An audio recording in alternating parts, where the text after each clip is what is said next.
Abraham believed God. It says nothing of his works. Now we don't have time this morning to do this. And we're going to be taking a couple break from Romans for a little bit here with Pastor Hagan speaking next week and then a marriage conference.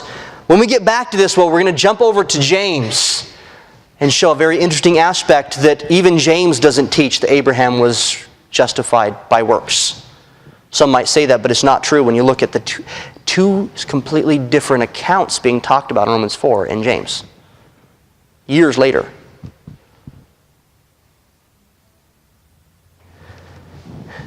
Abraham is a perfect illustration that if anybody could be good enough, it was him.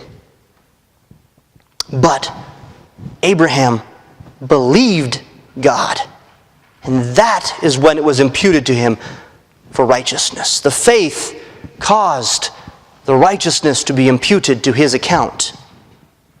It was the vehicle, it was the means, it was the access to God's righteousness. Some greatly err in assuming this means the act of faith was considered good enough by God. In other words, he said, well, he believed this one time, I'll let that count for the rest of the times he hasn't believed. Some people have said that, some moralists. And since Abraham passed this test, he believed God, it was a substitute for complete obedience that he could never do. Or that God basically imparted righteousness to Abraham. But no, that's not what this text is saying. Not what Genesis 15 is saying. The whole of Romans in this is showing that no act of obedience can justify someone.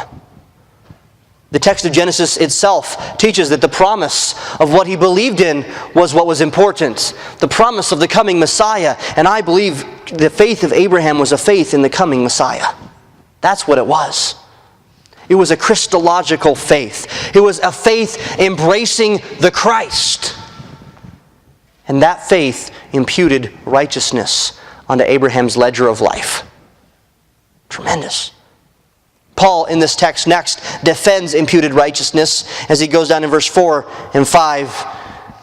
He sets up a defense of righteousness being imputed, put to our ledger, our account by means of faith, by arguing another logical point. So follow his logic here. He says, if one works for their righteousness, then their righteousness is a reward, not a gift. That's what he says here. He says, now to him that worketh is the reward not reckoned of grace, but of debt. So in other words, the person owes it to him. Consider it this way. With good conscience, you can look your boss in the eye and take the paycheck on payday as a reward for your hard work. Right? Your boss gives you a paycheck, you don't have to go, oh, thank you, I'm so touched. I had no idea. Yeah, you had an idea, you worked for it, right? You put the hard work in, you showed up on time, which is saying more than most people today. You actually put in a day's work, so you can take that check and with confidence you can say, I earned this, right? And by the way, there's nothing wrong in saying that. I earned this. I worked for this. You worked for that check. It was natural, political, and laws of conscience that induced him to sign his name on it. But it wasn't love for you that induced him to sign his name on it. Now, I'm not saying he doesn't love you. I'm just saying if he didn't sign it, other results would happen to him that he would not like. He must sign it. He has to sign it. His own conscience maybe makes him have to sign it. Well, if righteousness then is imputed, not earned, if righteousness is not imputed but earned, like this, then we can no longer say it's because of grace. We must say, I worked for it. I'm owed it.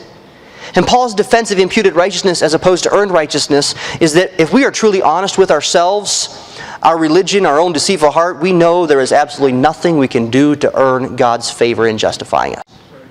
It's not our best efforts and our obedience to laws and rules, even ones we like to do, even if we enjoy the rules. With grace is the finishing touch on the rules. Added to it at the end just to cover all the bases. That won't ensure our standing before God is righteous, but simple, imputed righteousness. Righteousness put to repentant sinners' account by grace. Verse 5 makes this crystal clear.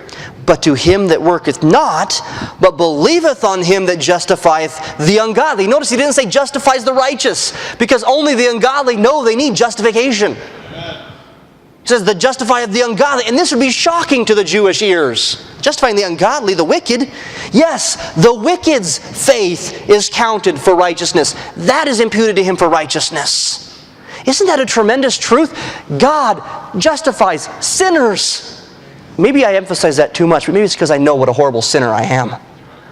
And when I consider the fact that God justifies me, I don't care what people accuse me of. I'm just grateful God justifies me, a sinner. But friends, this brings a tremendous delight. And he speaks about this using David as an illustration. We must wonder, I wonder, why mankind creates religions and tests of holiness, standards of righteousness, and rituals to gain the favor of God, when the truth of imputed righteousness is such a comforting and blessed thought. Contrary to what may seem right, how blessed is it to receive something by grace because of works? Or because of works. In other words, someone might say to me, wait a minute, there is a satisfaction in putting in a full day's work then being rewarded by the paycheck. Understand, salvation is not a handout. Okay? It's not a welfare idea. We don't work for it, no, but it's simply because God is gracious and loves us. It's a gift. Now, think of it this way. I'm not disagreeing with the idea that there is satisfaction that comes from working. In fact, friend, you can be satisfied and have a certain level of satisfaction in working for your salvation. There's a certain amount of blessing that comes, there's a certain amount of feeling of good that comes from that. Be honest about it. You go to church, you do your temple works, you do your sacraments, you pray to your Mecca 5 times a day, you put money in an offering, you evangelize for your specific beliefs, you wear a label like Baptist or Methodist or Latter-day Saint or Catholic or whatever. You speak in what some call tongues, you emotionally cry during a moving song in worship, and you may and probably will receive some sort of emotional excitement by doing. Some kind of experience to make you happy. All the works of the flesh can make you feel satisfied that you have done good. Pat yourself on the back. Good work. You're a good person. Others may even tell you that. You work for your right standing before God, and you may make a boast. And you may do it well. But my dear friend, all your work in the world will not endear your heart to Christ like grace will.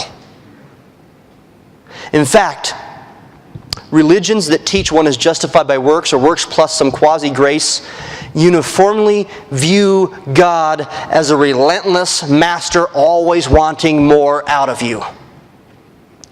There is a difference between your boss who gives you the paycheck and your family member who gives you a gift that loves you. You may like your boss a lot, but there's a difference. Your heart is not endeared to your boss because he gives you the paycheck. But when it's given by grace, nothing you can do, nothing will endear your heart to Christ like that.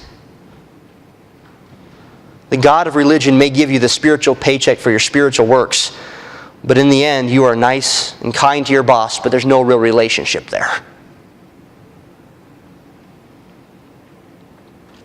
He will always be your boss, right? That's the relationship. Contrast that with the dear one who sacrificially, freely, by gracious favor, because he loves you immensely, gives you a gift you cannot pay back. Let's say it's eternal life.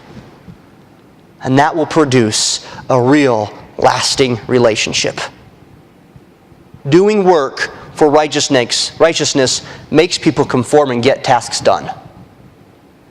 Grace-imputed righteousness produces a relationship that endures you to the God of grace who has imputed His righteousness upon you.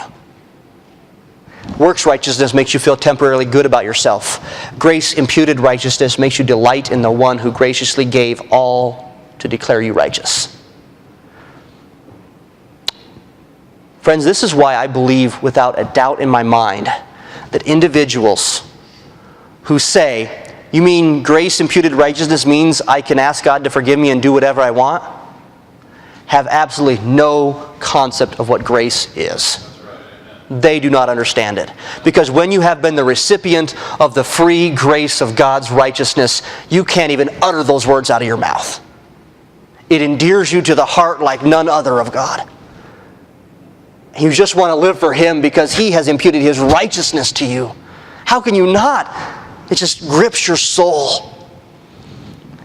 Paul quotes David in Psalm 31, 1 and 2. David uses the word blessed twice. Literally, the man who realizes that his sins have been forgiven and erased from memory. His sins are covered. By the way, it means that they are paid up. It's covered, not that